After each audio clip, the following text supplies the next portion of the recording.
சென்னை அண்ணா சாலையில் உள்ள பிஎஸ்என்எல் அலுவலகத்தில் தீ விபத்து ஏற்பட்டது. தீ விபத்து ஏற்பட்டு தொடர்ந்து 4 மணி நேரமாக தீ இன்னும் பற்றி எரிந்து வருவதாக அண்மை தகவல் வெளியாகியிருக்கிறது. தீயணைப்பு வீரர்கள் தொடர்ந்து தீயை அணைக்கும் பணியில் ஈடுபட்டு வருகிறார்கள். தொடர்ந்து 4 மணி நேரமாக தீ பற்றி எரிந்து வருவதால் அங்கு பரபரப்பான சூழல் நிலவுகிறது. அண்மை செய்தியாக பார்த்து வருகிறோம். சென்னை அண்ணா சாலையில் உள்ள பிஎஸ்என்எல் அலுவலகத்தில் தீ விபத்து ஏற்பட்டது. தீயை அணைக்க 4 மணி நேரத்திற்கும் மேலாக தீயணைப்பு வீரர்கள் தொடர்ந்து போராடி வருகிறார்கள். அண்மை செய்தியாக பார்த்து வருகிறோம். சென்னை அண்ணா சாலையில் உள்ள பிஎஸ்என்எல் அலுவலகத்தில் தீ விபத்து ஏற்பட்டது. தீயை அணைக்கும் முயற்சியில் தொடர்ந்து 4 மணி நேரத்திற்கும் மேலாக தீயணைப்பு வீரர்கள் ஈடுபட்டு வருகிறார்கள். கூடுதல் விவரங்களோடு சிறப்பு செய்தியாளர் ராம்குமார் இணைக்கிறார். ராம்குமார், விவரங்களை வழங்கல. மாலதி, சென்னை அண்ணா சாலை டான்ஸ் சாலையில் இருக்கக்கூடிய பிஎஸ்என்எல் பொது மேலாளர் அலுவலக கட்டிடத்தில் காலை 8:30 மணி அளவில் தீ விபத்து ஏற்பட்டது. இரண்டாவது தளத்தில் இருந்த பேட்டரிகள் இருக்கும் பகுதியில இந்த தீ மின்கசிவால் விபத்து ஏற்பட்டது. தீ மளமளவென பரவி 2ஆம் தளம், 3ஆம் தளம், 4ஆம் தளம் என கிட்டத்தட்ட தற்போது 5ஆம் தளத்திலும் தீ பரவி இருப்பதாக தகவல் வெளியாகிறது.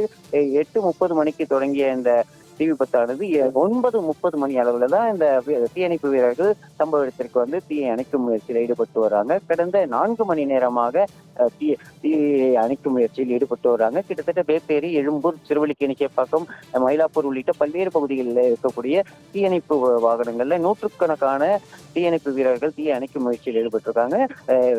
லைட் லிப்ட் என்ன சொல்லக்கூடிய அதாவது உயரமான கட்டிடத்தில் தீ விபத்து ஏற்பட்டால் அந்த பயன்படுத்தக்கூடிய அந்த பெரிய வாகனமும் கொண்டு வரப்பட்டு அந்த வாகனமும் தற்போது தீயை அணைக்கும் பணியில் ஈடுபட்டிருக்காங்க. கிட்டத்தட்ட 4 மணி நேரமாக இந்த தீயை அணைக்கும் முயற்சியில் ஈடுபட்டாலும் 2ஆம் தளத்தில் மட்டும் தற்போது தீ அணைக்கப்பட்டிருக்கிறது. மற்றும் 3ஆம் தளம், 4ஆம் தளம், 5ஆம் தளத்துல இந்த புகை மண்டலங்கள் முழுவதுமாக அங்க இருக்கிறதுனால அங்க தீ விபத்து வந்து இன்னும் கட்டுப்படுத்தப்படவில்லை. தொடர்ச்சியாக இந்த தீ அணைக்கும் போராட்டம் என்பது நடைபெற்று வருகிறது.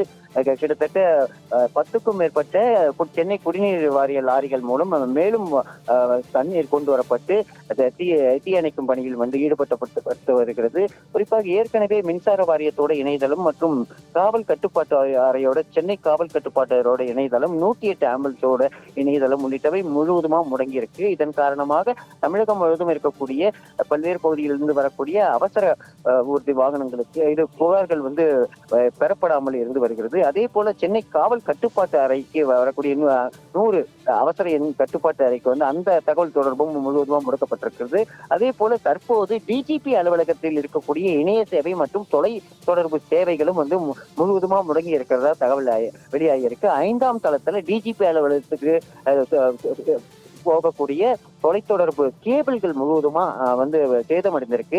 இதன் மூலம் அங்கு டிஜிபி அலுவலகத்திற்கு தொலைபேசி அழைப்புகளை செல்லவில்லை என கூறப்படுகிறது. அதே போல இணைய சேவையும் டிஜிபி அலுவலகத்தில் இருக்கக்கூடிய அந்த ஃபைபர் கேபிள்கள் முழுமையா வந்து எரிந்து நாசமானதால இணைய சேவையும் பாதிக்கப்பட்டிருக்கிறதால தற்போது தொடர்ச்சியாக ஏற்கனவே வந்து 108 ஆம்புலன்ஸ் சேவை, காவல் ஆணையர் அலுவலகம், மின்சார துறை உள்ளிட்ட பல்வேறு சேவைகள் பாதிக்கப்பட்டதால் கூடுதலா டிஜிபி அலுவலக சேவையும் பாதிக்கப்பட்டிருக்கு.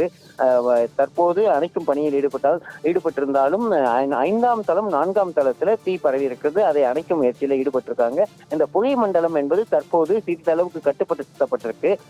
4ஆம் தளம், 5ஆம் தளம் மற்றும் 6ஆம் தளத்துல இந்த புகை மண்டலம் வந்து இன்னும் அப்புறப்படுத்தாமல் இருக்கிறதுனால உள்ளே சென்று தீயை அணைக்கும் பணி என்பது சிரமமாக இருக்கிறது. தொடர்ச்சியாக அந்த லைஃப் லிப்ட் சொல்லக்கூடிய அந்த உயர்ந்த வாகனத்தில் வந்து சென்று தீயை அணைக்கும் பணியில் ஈடுபட்டிருக்காங்க. தற்போது வரை தீ கட்டுப்படுத்தப்படவில்லை. 2ஆம் தளத்தில் தீ விபத்து தொடங்கி அந்த இடத்தில் மட்டும் முழுவதுமா தீ கட்டுப்படுத்தப்பட்டிருக்கு. மற்ற தளங்கள்ல இருக்கக்கூடிய தீ விபத்து என்பது தற்போது அணைக்கும் பணியில் ஈடுபட்டிருக்காங்க. இந்த தீ விபத்து முழுமையா அணைக்கப்பட்டாதான் எந்த துறையில் பாதிப்புகள் ஏற்பட்டிருக்கிறது முழுமையா தகவல் வெளியாகும்.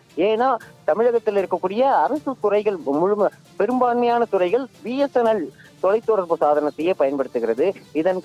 மற்ற தனியார் தொலைத்தொடர்பு சாதனங்களை பயன்படுத்தாதனால இந்த சேவை மூலம் இருக்கக்கூடிய அரசு துறை சார்ந்த சேவைகள் முழுமையா பாதிக்கப்பட்டிருக்கிறதா தகவல் வெளியாயிருக்கு. தற்போது வரை 4 துறைகள், மின்சாரத்துறை, அதே போல சென்னை காவல்துறை, டிஜிபி அலுவலகம், 108 ஆம்புலன்ஸ் உள்ளிட்டவைகள் பாதிக்கப்பட்டிருக்கு. இந்த தீ விபத்து கட்டுப்படுத்தப்பட்டால் மட்டும்தான் மற்ற சேவைகள் என்னென்ன பாதிக்கப்பட்டிருக்கிறது என்பது தகவல் வெளியாகும். இன்னும் 3 மணி அளவில் தான் இந்த தீ விபத்து கட்டுப்படுத்தப்படும் என தீயணைப்புத்துறை சார்பில் தெரிவிக்கப்பட்டிருக்கு. தற்போது வரை இந்த பணி என்பது நடைபெற்று வருகிறது. மாலைக்கு ராம்குமார், தீ விபத்தின் தற்போதைய நிலை தொடர்பான கூடுதல் விவரங்களோடு இணைந்தமைக்கு நன்றி.